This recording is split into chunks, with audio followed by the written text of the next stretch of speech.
Okay, today I'm very excited because today we are going to work on something that I've been wanting to make for like a really long time, like I'm talking years, and I've never gotten around to it until now. I don't know why it didn't dawn on me to just like make it. I've always been like, oh, I really want one, but I should commission somebody or something because I don't know how to make it. But I literally this weekend was like, I'm gonna look it up and just like learn how to make one on my own. And that is a long Furby. I've loved them since I first saw them like many years ago. I've been obsessed with them and I've wanted one for so long. And so today we are gonna make one. I'm planning on doing this in like one day, but since I'm starting it really late, I'm probably not gonna be able to finish it, but that's okay. We're gonna just jump into it and let's make a long Furby.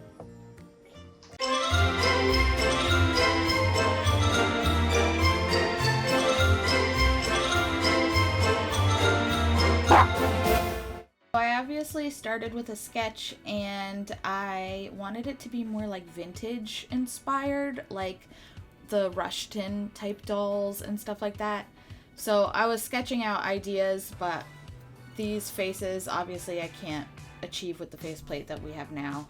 So I headed to Joann's and tried to find some like vintage inspired fabric like the Sherpa, and obviously took the dogs with me because they love going to Joann's. So these are my materials. I got this spine, this faceplate, and stuff off of Etsy, Sherpa fabric, this white soft fabric, and then this satin blue fabric for the ears, as well as pom-poms. I really only needed 2 pink ones, and these wings that I didn't end up using, some buttons for the vest, and a ribbon. And oh yeah, a lot of stuffing. A lot of it. So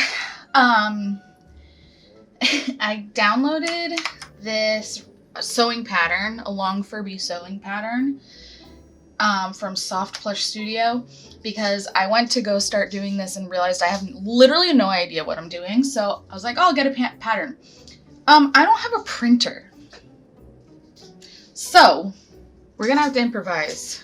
And I think I'm just gonna have to like trace it this way. We're gonna have to figure out this.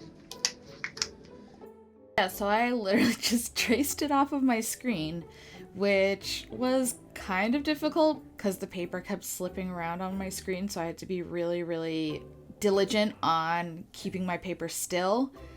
Also, my lines weren't super straight, but I did go back in later with a ruler and straighten them out, but it worked. I mean, I got the pattern. So yeah, if you're ever needing to print something like a pattern off of your screen, but you don't have a printer, just stick a piece of paper on it and trace it. I just cut out the pattern and yeah, I mean, it worked. I ain't mad. It did exactly what I needed it to do. So I was gonna cut out all of the pieces and start sewing, but I figured I should get this first, paint this head first, and then while it's drying, I can do the rest. So I think that's what I'm gonna do. This is the faceplate that I got off of Etsy. So this like attaches this way, so it'll screw in like that. And then these are for the eyeballs. So I just laid out my paints and started painting away. I probably should have primed this first, but I guess I was lazy and I didn't prime it. But I mean, it seems to have worked anyway because I did end up putting a sealant coat on it afterwards. But I wanted the skin, I don't know what it was called, the skin of the around the eyes and everything to not be as stark white, more of like a cream. So I painted that, and then yeah, I mean the rest of it is pretty easy to understand. I just painted everything the colors that I wanted it to be.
So in my sketch, I definitely had the eyes looking to the side, and I wanted more of like a vintage vibe with the eyeballs, but I quickly realized the way that this was printed, it wasn't really feasible or possible for me to make the eyes look like they were looking to the side without it looking really weird, since there is this ledge that's kind of cut into the eyeballs, because that's where those little pearls are gonna go.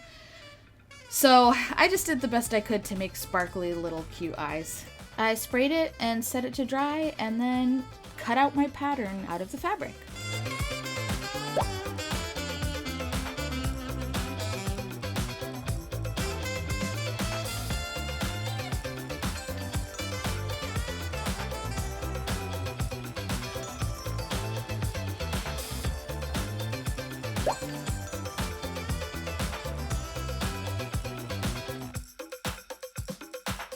I had to pin the body together with the right fabric on the inside, and then I had to pin the feet between the tail section and the body section, whip stitch the feet into it, and then sew it all together.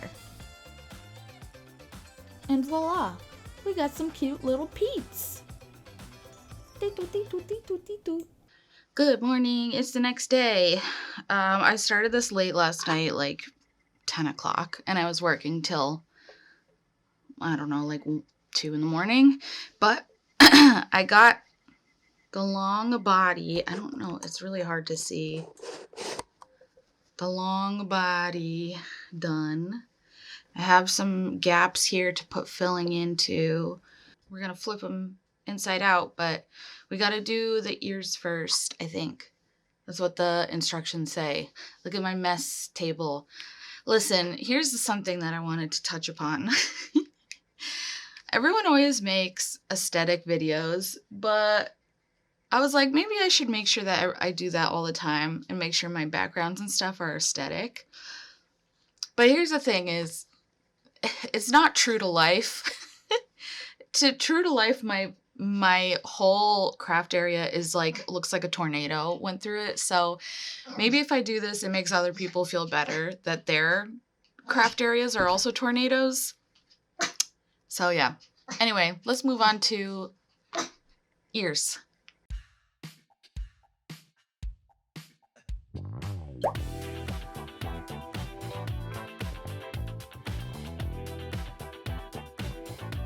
It was at this point I realized my mistake. I made 2 left ears, or right ears, either way. They're both facing the same way.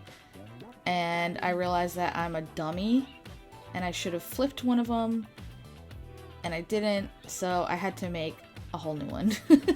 So, flipped the pattern, started over, cut out a new piece of ear, and then cut 2 pieces facing different ways out of the satin because I couldn't remember which way it was supposed to be, and then found the right one, and then we're all good. Pinned the ears, sewed them onto the head, and then we had to flip it inside out, or right side out, I guess, and that was a weird process. But it all came together, and look, there are the ears on the head. Very cute. Okay, I'm gonna try something this time. Instead of using like a high gloss varnish, I'm gonna use like a glossy top coat because I feel like it's glossier than a varnish. And then I have my UV light right here, so I'm hoping that this works. So we'll see. You might have to go in with like the high gloss varnish with like a small brush after, just to touch up, but I want most of this to be very, very glossy. Let's see if that works. Stick it under the lamp. Not sponsored. Let's see what happens. We got a little seepage here, but for the most part it's pretty glossy there, see? I also want to attach these on. I was gonna do the gloss, but I don't know if it will mess it up. Like, I don't know if putting gloss through this and then putting a UV lamp would, like, I'm like worried that it would magnify it. I don't know what to do. I guess we'll try to just glue it on.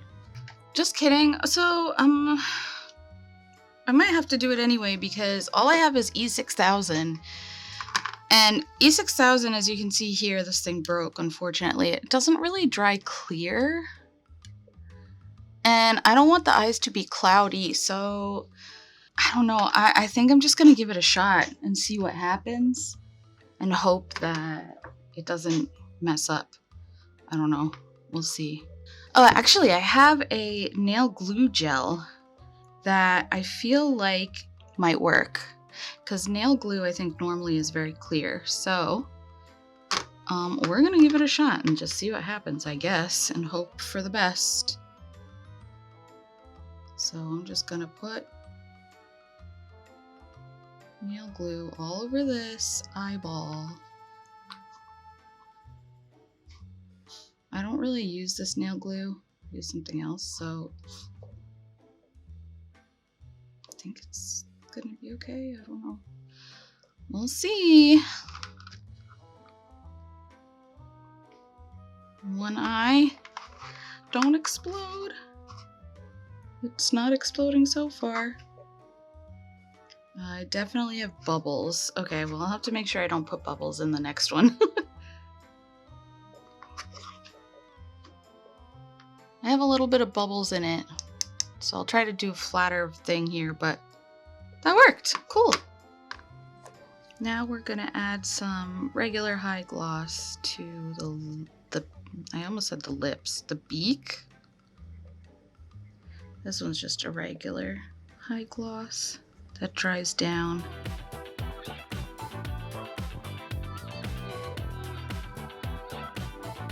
After the gloss was applied, then it was time for the lashes, which was just kind of 2 pieces of velvet that I found. And I had to meticulously stab it in between the eyeballs and the eyelids. It was kind of a pain in the butt, and I had to use this thin piece of wire to kind of get it in there. But I think that they turned out pretty cute. Once those lashes were on, I had to install the faceplate. I also realized at this point I probably should have installed the faceplate before I sewed everything kind of closed, because I had to stick my hand through the holes that I made for stuffing and kind of finagle this faceplate on. And I'm not gonna lie, it was definitely a pain in the butt to figure out how all of the pieces came together and getting each side to kind of link up, but I did it. I eventually did it. Then I had to pull the spine all the way through the body, which was also kind of a pain in the butt.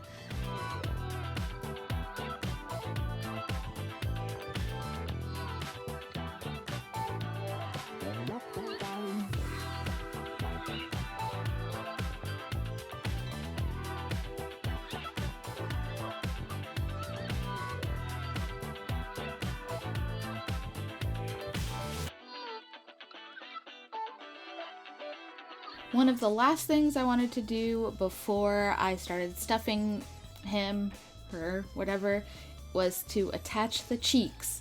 I only really needed 2 of these pom-poms, so I'm a little annoyed I had to buy a whole pack, but it's whatever. And I just attached the cheeks right under the eyes near the mouth because I just wanted big, fluffy, cute cheeks.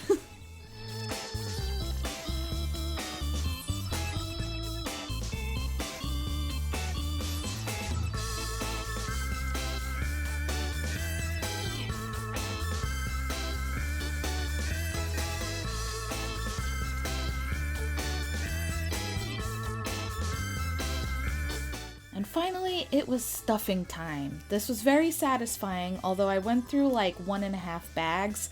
Luckily, I had an extra bag of stuffing here in my craft room, so I didn't have to go out and buy one, but I did like a combo of a really soft stuffing and then kind of like a bit of a tougher stuffing to give some substance.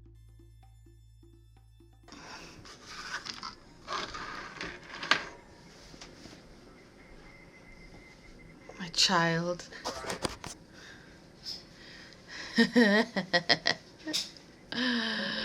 Oh my gosh. Now I just have to put the bow tie here, and I want to give him or her, I don't know, a little vest with buttons.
Uh-oh. Oh no. Do you want to see?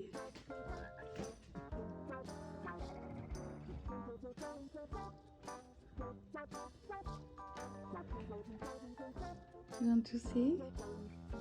Long Furby?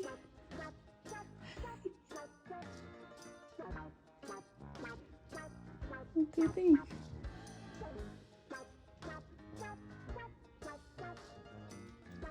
Is it, yeah, okay, we're better now. Okay, cool.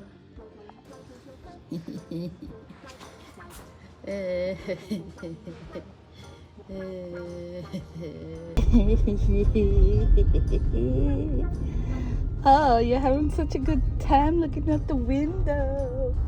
Oh, you're such a beautiful lady looking at the window. I am over the moon with how this turned out.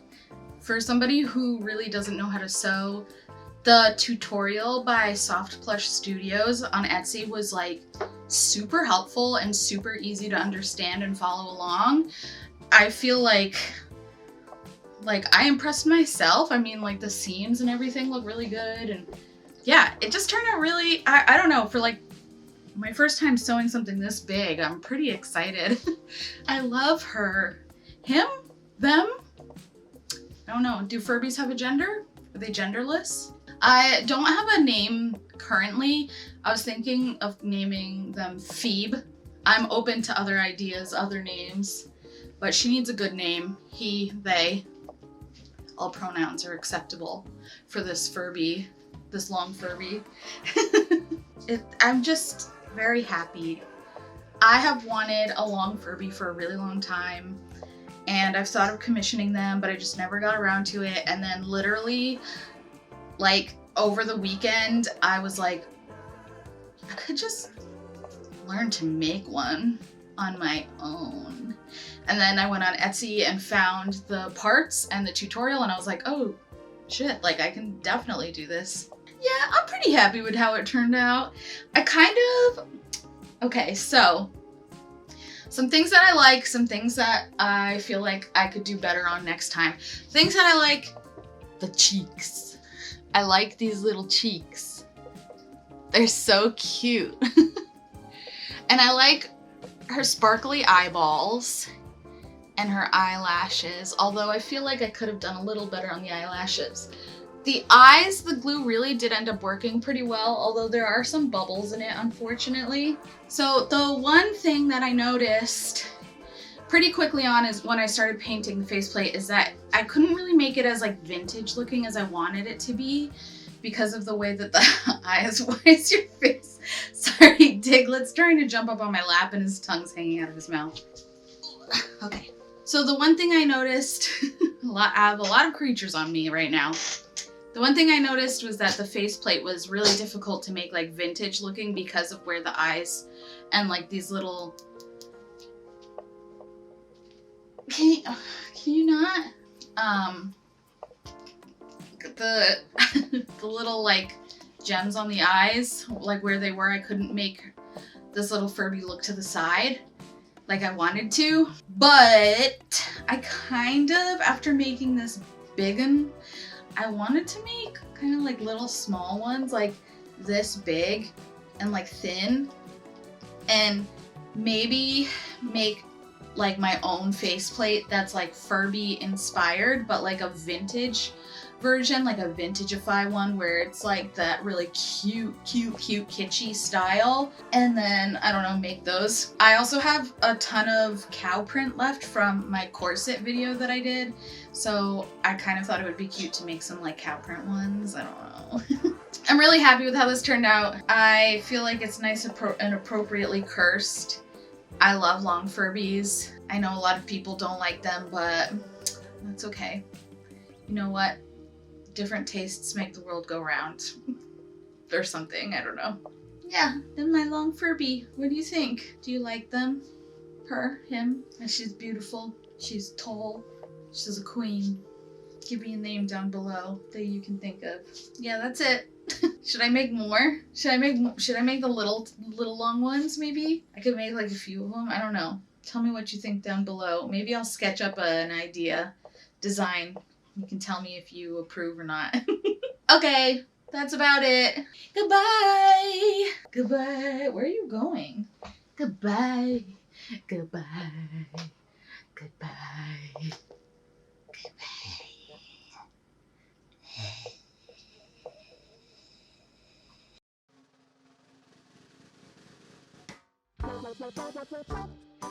Goodbye.